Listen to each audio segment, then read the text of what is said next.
Hello, everybody, and welcome to Let's Remember. This is Vectorman, a very crazy game that's really fun to play. Right off the bat, we start at the start screen and, the logo screen, and we can actually shoot up.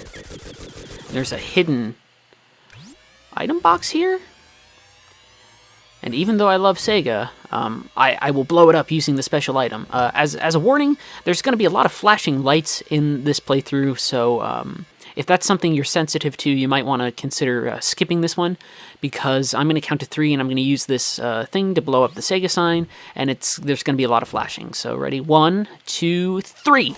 Boom. Oh no, we broke it. Oh, Vectorman, you crazy Vectorman. So here we go. Vectorman, it was for the Sega Genesis. It was in the mid-90s. I didn't really own a copy of this game. My friend had it, and we would play it at his house very often. And then I finally got my own copy eventually, I think from a video store, but like a local video store. And so we start off. It is the near future, sort of, and Earth is crappy, and so humanity leaves behind orbbots to clean up. They leave one behind to overlook everyone, named Raster, because that's the name that you give a robot in a thing in the 90s. And they accidentally, the attendants, connect a nuke to his control circuits, and thus Warhead is born. He stands for tyranny, hatred, and oppression. We don't like those things. He takes over all the robots. I'm going to call them robots a lot, I think. And starts to turn Earth into an even shittier place than it already was. But fear not, for Vectorman was in space, taking trash towards the sun. And he is not mind-controlled, so he is going to save the world. And that's story. That's story for a 90s game. But then we get into the action, which is fun. So it's like this platformer shooter thing. And it's also meant to be sort of sassy in like a 90s way, or like cool in a 90s way. But cool in a 90s way really is just sass. So it's like, oh, I go over here, and he just like, he leans against the wall, and he juggles his little orbs that make up his body. I like the design of the character. It's very cool to move about as him, the way the limbs move. But that whole, let me lean here and like juggle my own, I was gonna say juggle my own balls, but I guess that is it. He's juggling his own balls. That screams sort of 90s coolness to me. And 90s coolness is like, especially with video games, is not cool. It's just sort of this weird attempt at being cool. It's the time of the century where we said rad unironically, which you should never do. I'm getting hit by a robot. I'm getting hit very badly by a robot. Oh my gosh! I was not expecting that. When you get hit enough times by a robot, you fall apart, which I think is a cool little death animation thing. The sounds in this game, too, when you get hit or when you hit other enemies, are really, really good. The music's fun. It controls very nicely. There's sort of this pathway to a hidden item, or at least around some of the enemies that I like. And then also you can transform. So we transform into this sort of drill bit, and we destroy part of a bridge, and we go underneath here, and we can find some extra sparkly things, which just give us points. This is one of those games that unironically tells you your point total at the end of the game, even though the points are totally arbitrary and don't do anything. But you can still be like, man, I got my highest score yet. And that's sort of a, I guess you would say old school nowadays, like a retro design philosophy of like, you collect the bits, get the points, get all the points, and then you'll be just as cool as Vectorman or whatever. This is a really weird game, and it puts me in a really weird headspace. Because it will move from being like a platformer to a shooter to a Rails thing to all kinds of stuff, and it does it very quickly. And it really does remind me of the 90s, not just because of like, oh, I have that nostalgia factor of like, oh, I played this with my friend and all that stuff, but like, and look, we get to turn into a bomb for a second and blow this up and get into a hidden entrance. But it feels like a game that is a product of the console wars, of that whole, like, get the power, Nintendo power, or like not Nintendo don't what Sega does. Sega does what Nintendo don't. And that whole sort of like, whoa, radical marketing aesthetic thing that was happening in the 90s a lot. It was even happening with food products like pizza bagels. So it was like, man, what are you having for dinner tonight? You're having pizza bagels? Well, that's a pizza on a bagel, you rad motherfucker. You can have pizzas anytime you want if they're on a fucking bagel. They didn't quite swear like that, but that was the whole idea. Like, man, you put your pizza on a bagel, no one's gonna mess with you. You're the coolest gal in the world. But instead, you were just a person who enjoyed tiny pizzas. So basically, you were anybody, because everybody enjoys tiny pizzas. And if somebody wants to comment on the video going, I don't like tiny pizzas, shut up, you're wrong. One of us is right, it's not you. Everybody likes tiny pizzas. One, because everybody likes pizza. Two, because everybody likes small things. Why do people like hamsters even though they're just rodents? Because they're small. They're adorable. So this is a boss. It has spiky spikes, and it drops blasty bombs. Those are technical terms. I know that because I read the Vectorman novelization, junior novelization, when I was a kid, written by Tom Clancy. Tom Clancy wrote that. Probably sometime after releasing The Sum of All Fears. And thinking, you know what I need? Money. I'm not rich enough from my dad fantasy novels. And so he wrote the junior novelization to Vectorman. I need to clarify, because this is a day and age where we need to clarify things. There is no junior novelization of Vectorman. Tom Clancy did not write it. If at any point you thought that was a real thing, I want to be you, because you probably also believe in miracles, and I want to believe in those as well. But that's level 1 of Vectorman, and then all of a sudden level 2 shows up, and it's just this, it's literally an on-rails segment where you're shooting at Metalhead, and you have all these other projectiles flying at you, and the game explains none of this. It's just like, go, go, go, go, go, and I messed it up because there's just so much stuff coming at you, and it wants to show off, like, sort of like, I guess it's like Mode 7 stuff, or like, it wants to show off, like, spatial depth, while you're on the rails. And if you can hear, you probably can hear me just bashing my controller to shoot as fast as I can, because you just get through the segment and then you move on.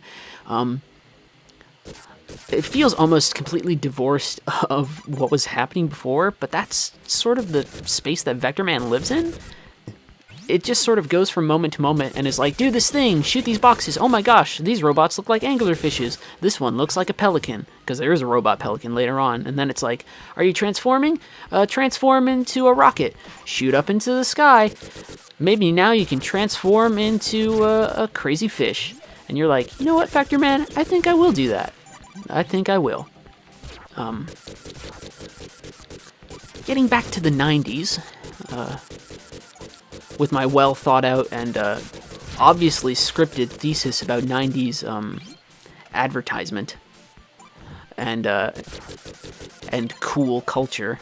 In the 90s, if you were young, you wanted to be one of two things. You wanted to be a pro skateboarder, or you wanted to be the skip-it champion of the world. And let me tell you, neither of those was going to happen. No one was going to be as rad of a skateboarder. And rad, yep, like I said, we said rad. We said, for a time even, tubular. Unironically. Didn't care that we sounded ridiculous. We knew we sounded ridiculous. went with it anyway. But yeah, you either wanted to be a skateboarder or you wanted to be a professional at Skip It.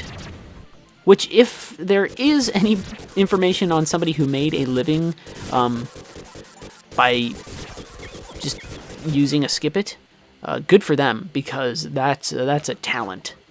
Skip It is a technical toy that requires the utmost of coordination. If you couldn't pursue your passion for skateboarding and be totally radical, or be incredibly hip with your Skip It skills, then your other option was to try and become the best Pog player in the world. Pogs, don't understand them. Never understood them when it was a thing. Don't understand them now looking back. I just ran into a robot, and that sent me back to the start of the level. I should pay attention to Vectorman, but nope. Gonna talk about the 90s. Pogs. You got cardboard, I got cardboard. You got a slammer, I got a slammer. I flipped over yours. I get to take some of your favorites. Oh, I'm sorry. Was that your favorite Full House Pog with the Uncle Jesse on it? Well, I guess it's my Pog now. Unless you want to be a little bitch and not give me your Pogs that I rightfully won. And if you ever did that and were like, no, you can't ever have my favorite Pog, you weren't playing Pogs correctly, ladies and gentlemen. I think what this generation needs, in order to set it on the right path morally, is more Pogs. Pogs teach you strong life lessons about perseverance and disappointment. Or something like that. Like I said, Vectorman puts me in a crazy headspace. Because there are definitely things that are more 90s feeling, even on the Genesis. Kid Chameleon, for example, which we might play. I might show off a lot of different Sega games. I might show off this, Echo, I can't say it properly. Echo the Dolphin. I was going to say Echo the Dolphin. Has a certain alliterative appeal. Echo the Dolphin, Kid Chameleon, maybe even Phantasy Star. Although, if I want to show off Phantasy Star, I might show off Phantasy Star Online for my favorite console, the Sega Dreamcast. If you haven't noticed, there's one thing I really like. It's Sega. I love Nintendo. I really do. Nintendo is super awesome and amazing. But Sega, Sega always seemed to be doing weirder things when they were putting things out. You know, they would have, Nights into Dreams, or Jet Set Radio, or I guess as it was originally called, Jet Grind Radio. And they wanted to try doing big stuff with Shenmue, and then on the Genesis, they just wanted to have all of these different things. The Genesis, you didn't have Altered Beast on the Super Nintendo. At least I don't think you did. And if you did, But Genesis was the place, too, where you could get, Mortal Kombat with blood and all these things. Genesis just seemed a little bit, it was a little edgier, man. But I think game-wise, too, I like the Genesis catalog because it seems more eclectic. The Super Nintendo catalog of games is definitely of greater quality, although that's obviously something that we can debate, quality being this hugely experiential term. What is quality to me is not quality across the board. But Nintendo always had the games that were really, I guess, at the time, doing better stuff for the medium, but Sega always has felt more experimental, which is why I've always enjoyed them. I like this because we have continuity of space, which you don't always have in a lot of games of this era. So I jumped down into the sea, and now in the next level I am at the bottom of the sea. It's not like the transition we had between the first level and then like the choo-choo train segment, where it's just like all of a sudden Vectorman's a train, and you're like, okay, whatever. In this case, we jumped down into the ocean, and we are now deep in the ocean. And the way that I'm engaging with the space hasn't fundamentally changed mechanically, but the sort of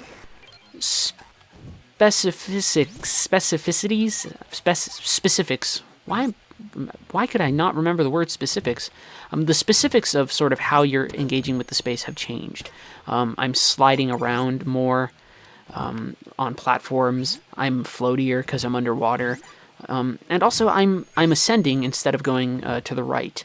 I sort of talk about this in Doom, the series that I do on Doom and Chex Quest. But ascending space is always interesting. It's one of the two natural paths that we project into our minds when we're going about levels. Those two paths being to the right or up. Mostly because of the games of the formative era of gaming, where, you know, right was progress, and then in lieu of right you would go up.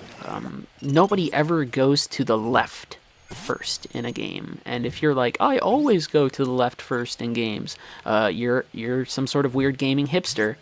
So take off your weird gaming hipster goggles and stop telling me about how the Wii is actually really great, or trying to convince me to install Linux on my computer, or whatever you're doing, you hipster.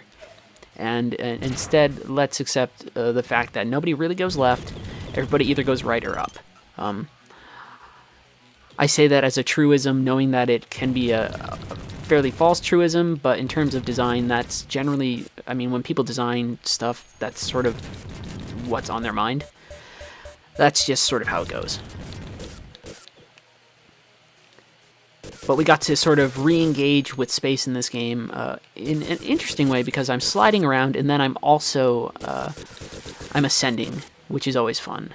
And I'm trying to do my best to shoot this robo-pelican, which is a sentence I never thought I would say ever in my life. And if I get to say it again and it's real, imagine if I'm like, guys, I'm trying my best to shoot the robo-pelican, and the robo-pelican is just like, robot!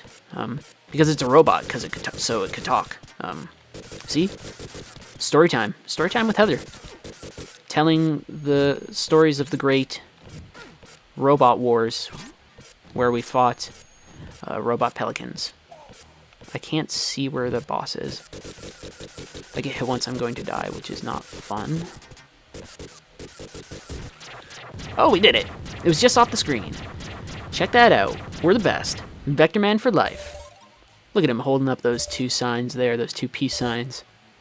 Vectorman, you so crazy. How do you do what you do, Vectorman? Teach me all your skills.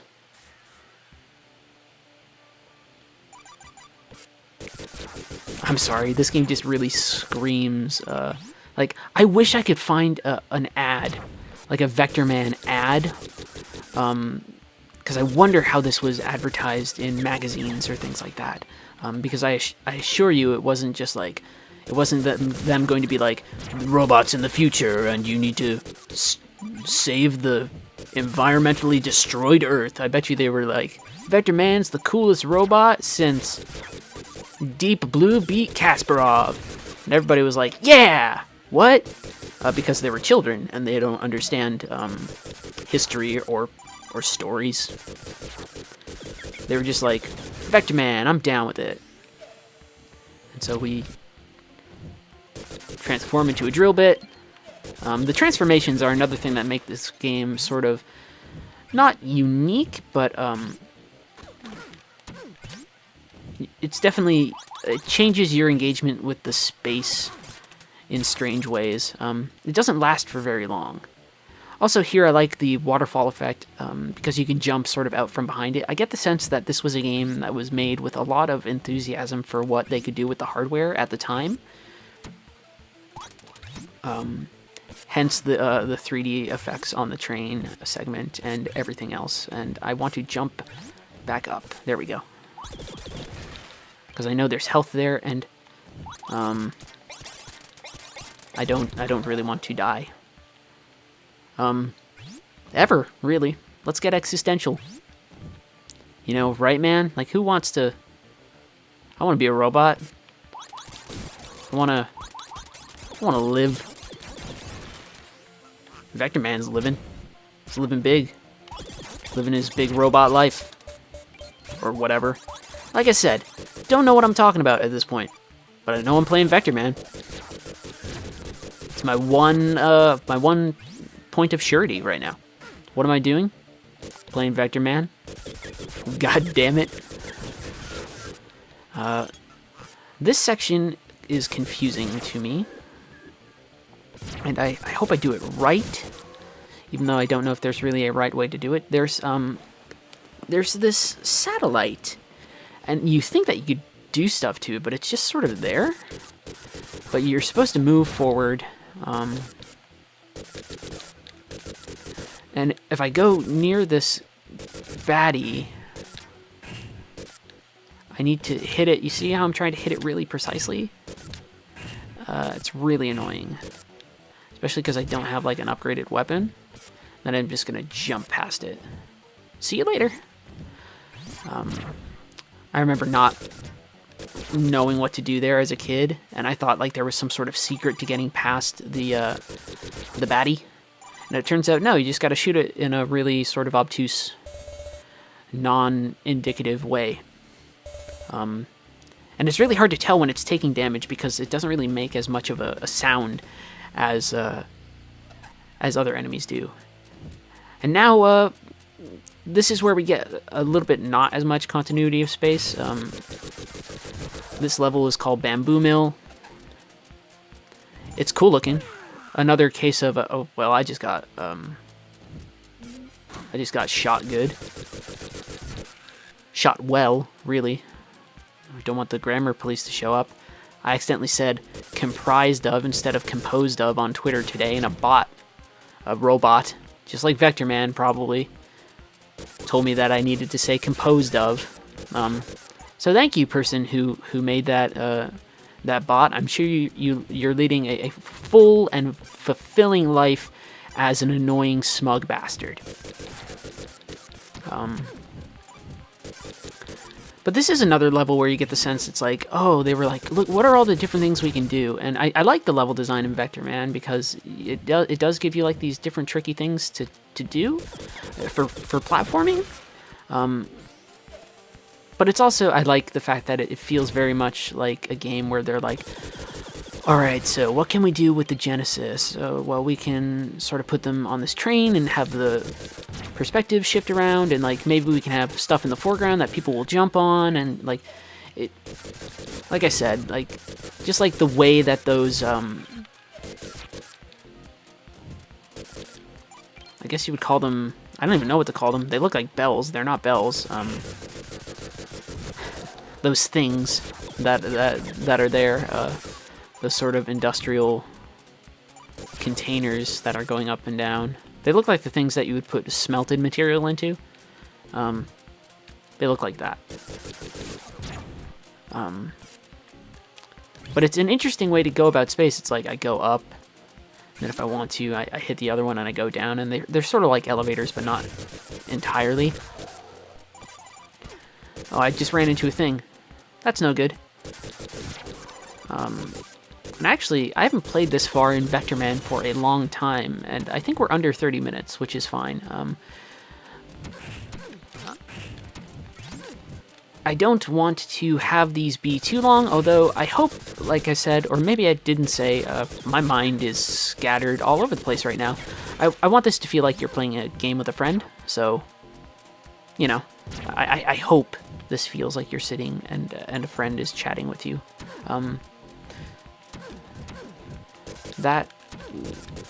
This has to be a bomb transformation, right? Yeah. I was like, there's no other way. There's no other thing that it could be. Alright, that's cool. I like going into, they're not really hidden spaces, but they're still sort of, you have to use the transformations to get to these parts of the level. Like, I don't know what would have happened if I had messed up and accidentally used the bomb at the wrong distance. Holy crap. Wow. That was terrifying. And it really didn't give me a checkpoint that was really near it. This could be the end for good old Vectorman. The super famous character that everybody knows. Yeah, wow. So we want to shoot.